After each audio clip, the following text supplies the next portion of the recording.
मनोज जरांगे पाटील यांनी आज पुन्हा एकदा आरोप केलेले पाहायला मिळतात। ज्या पद्धतीने कुणबी प्रमाणपत्र जे देण्यात आली होती, ही कुणबी प्रमाणपत्र कुठेतरी रद्द होताना पाहायला मिळतं। त्यामुळे मनोज जरांगे पाटील संतापलेले पाहिजे। ते नेमकं काय बोलले हे मी ऐकलेलं नाही, परंतु मी अगदी स्पष्टपणे सांगतो की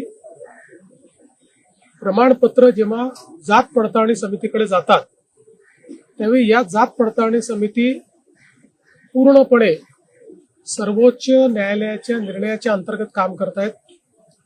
राज्य सरकारचं त्याच्यामध्ये कुठलीही दखलंदाजी नाही आणि जे काही नियम सर्वोच्च न्यायालयाने दिले आहेत त्याच्या अंतर्गत ते करतायत।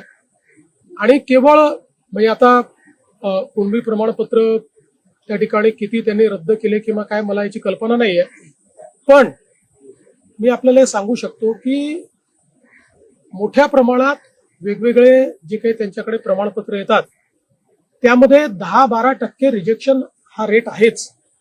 म्हणजे नॉन कुणबी देखील ओबीसीचे जे प्रमाणपत्र त्यांच्याकडे येतात त्यातले 10%, कधी कधी तर काही क्षेत्रात 25% देखील कागदपत्राची पूर्तता न झाल्यामुळे ते रिजेक्ट होतात। त्यामुळे काही जाणीवपूर्वक कोणीतरी ते रिजेक्ट करताय असं म्हणणं योग्य नाही। तथापि याही संदर्भात मला असं वाटतं की जर कोणाचं काही त्याच्यामध्ये आक्षेप असेल तर तो जरूर बघण्यात येईल। जे काही वरिष्ठ अधिकारी असतील ते वरिष्ठ अधिकारी त्याच्यामध्ये बघू शकतील की बाबा त्याच्यामध्ये काही योग्य प्रक्रिया पूर्ण केली आहे की नाही ते आपल्याला बघता येणं शक्य आहे।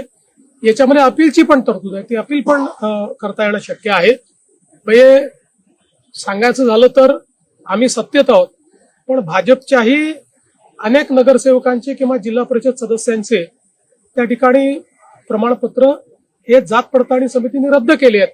त्यामुळे याच्यामध्ये कुठलाही पॉलिटिकल दखल नसतो। सुप्रीम कोर्टाच्या निर्देशाप्रमाणे ही ज्युडिशियल प्रोसेस आहे, कॉसाय ज्युडिशियल प्रोसेसमध्ये हे काम त्या ठिकाणी होत असतं।